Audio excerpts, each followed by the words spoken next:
Alright, so today we're going to finally look at the Monster Manual from D&D 2024. It's the update to 5th edition. It's 5 edition 5.5. And I kind of miss it being the Monstrous Manual. If you're an, I guess, 2nd edition player, I don't know if that went into 3rd edition. You used to have binders. It said Monstrous Manual, and different adventures and different products would come out with sheets that you could add to that, and you would always be increasing the size of your monster manual. I miss that kind of way of doing things, but I do like a nice thick tome. So basically, what we have here is the collector version, or the, I don't know, the special edition cover and the regular edition cover. So I think even right now, you can go into your local LGS and get the special edition cover, and those things are a limited run, and at some point they'll disappear off shelves, so it's best to get those right away. The regular cover, uh, it it sticks around for a lot longer. It's probably continually in press in print for 5 years, 10 years, who knows?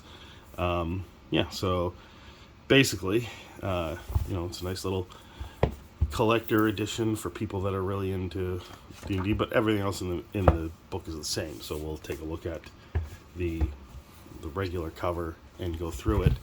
And again, I haven't really looked into this book at all. I have seen some videos online about orcs not being included because they're a player race, and so a lot of that stuff is covered in the player's handbook.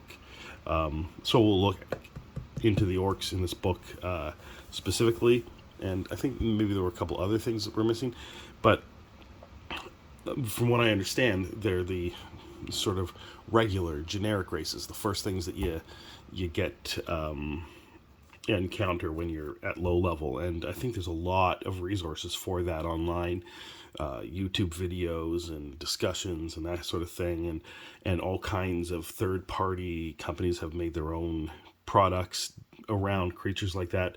Matt Colville has updated goblins and orcs and stuff like that, not as in their whatever the cultural stuff or anything like that, just the mechanics of them to make them more dynamic and interesting. So I could see why you might not include those in a monster manual, because there's so much out there that anyone could get that information. And also the old monster manual from 5th edition, and Wizards themselves have put out things like Volo's Guide, which go deep into like goblin lore and stuff like that. So there's so much resources out there for orcs, goblins, and that kind of stuff, that then you can focus on the lesser known things in here, that people might want to include in their campaigns, because it's very easy to get the generic stuff in there. That's just my opinion. But anyway, so let's take a look at this. Actually, let's start with the the index, because that's always the most important of one of these books. And it's very small number of pages, and they separate them monster by creature type and then alphabetically. I'd like a sheet that's just all alphabetically, because you don't necessarily know what monster by creature type, but because there's so few pages, you could find the thing that you're looking for, right? So, and it does monsters by challenge rating too. That's actually incredibly helpful. Having a list of creatures. I don't remember the 2025, sorry, the 2014 Monster Manual doing that, but that's very good. I like that. I approve. But it doesn't have page numbers, but I guess they're alphabetical. So once you figure out, the name of the thing, you can look alphabetically. So these are some random encounter things and monster lists at the back. Interesting. This 2014 stat book. So giant poisonous snake, 2025 giant venomous snake. I don't know what the purpose of that change is. Half ogre or Grillion ogre. They don't like using half anymore. Okay, fine. Orc war chief, tough boss. I what? I don't understand why I have Orc War Chief. I don't know. One Eye of Grumsh, Cultist Fanatic. So some of these orcs are actually in here calling things different, I guess. So I guess we'll try and find the orcs in here, but we'll go through. It's quite thick, as you can see. So how many pages is this? It goes up to like 374. So let's see.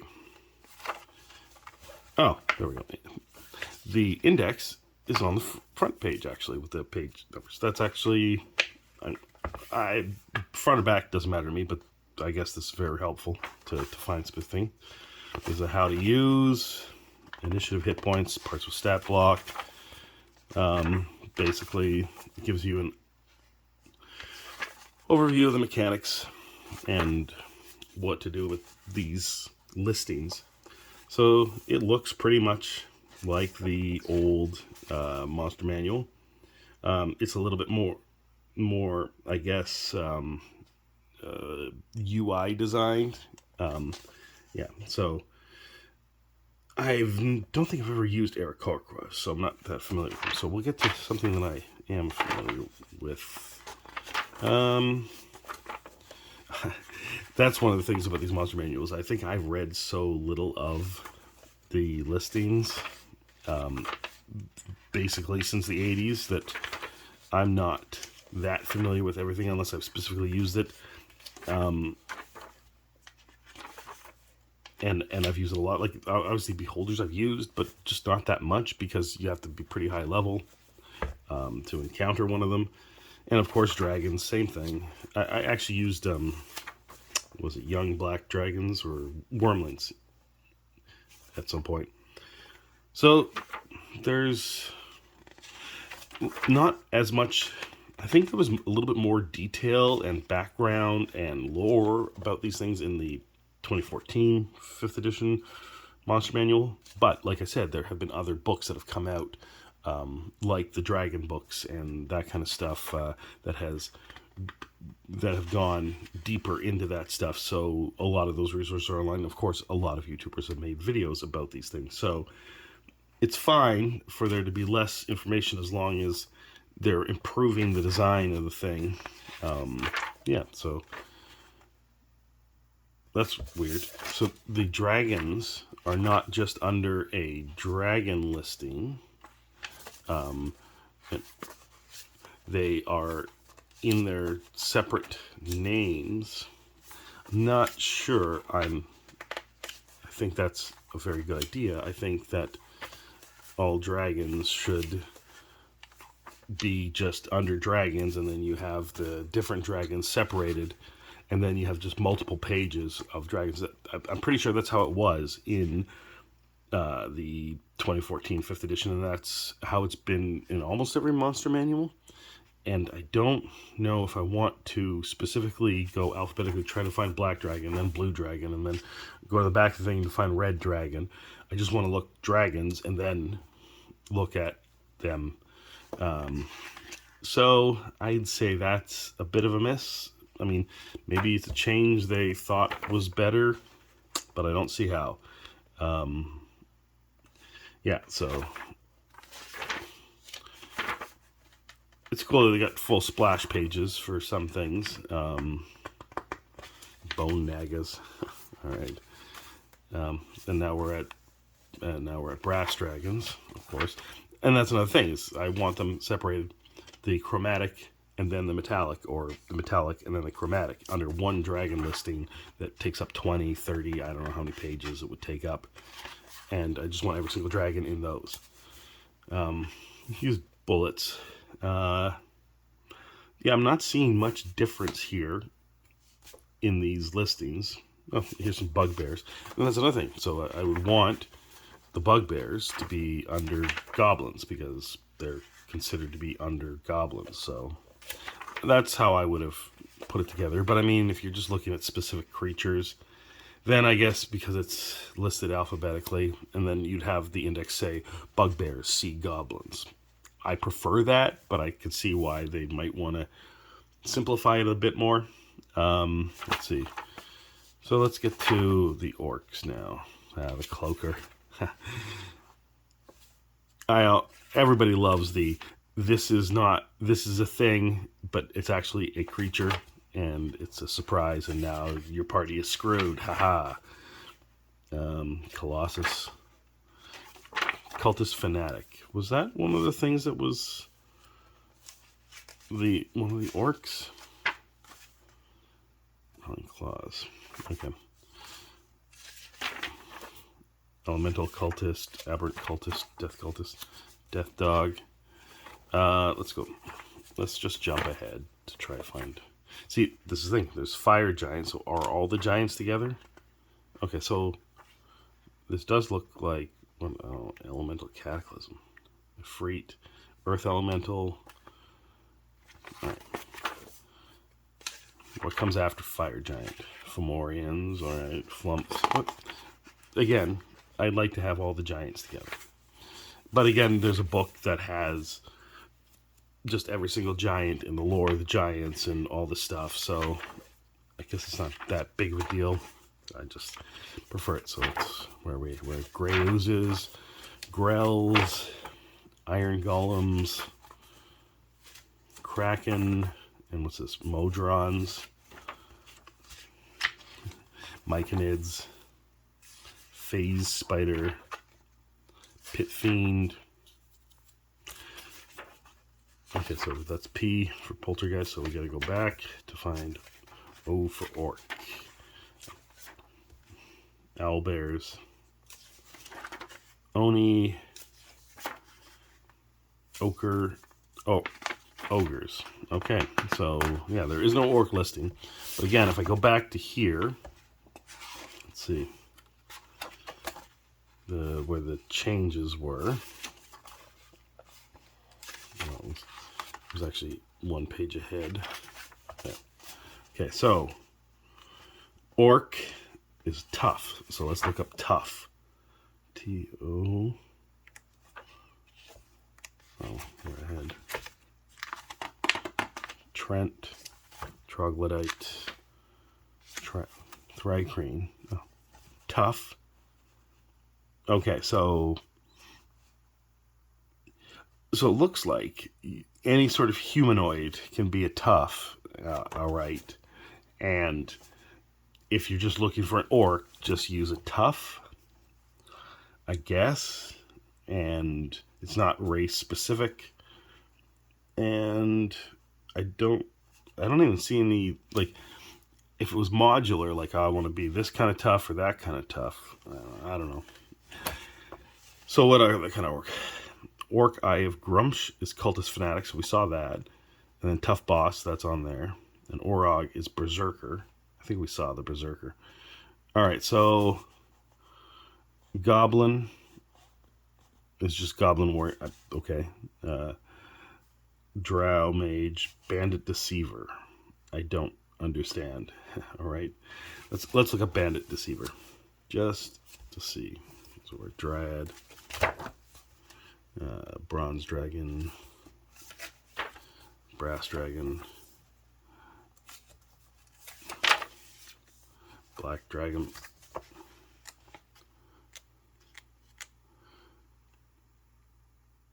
Okay. Banshee. Bandit Deceiver. Okay. So, you got bandits. Bandit Captain. But then you're going to use that for a Drow Mage, the Bandit Deceiver. Multi-attack, dagger, blinding flash, spellcasting, disguise self, hold person, mage armor, mage image. I don't know. I would have... There's this whole thing with, let's not differentiate the different cultures, races, species, whatever, and let's make them all the same thing. And let the people decide themselves how to, I guess, kit them out. But that's not helpful when, well, it's less helpful than just, here's the thing, use the thing, right? So, let's go back to that list here. So, these are the stat block conversions. So, I guess when people were talking about there were no orcs, or there was no of this or none of that, they might have missed this monster list here and the stat block conversions to find, you know, these different orcs that are now under different listings. Like a Durgar is now a spy, and a gas spore is a gas spore fungus. Flying sword, animated flying sword, or a veteran is a warrior veteran. Yeah, so basically, like the orcs, the drow, the Durgar, and the goblins, and a couple of other races have been shifted over to more generic stat blocks that you can basically use. You know, if you're going to be using, let's say, like an orc, right? You're going to use a tough, but maybe you don't want them to be orcs.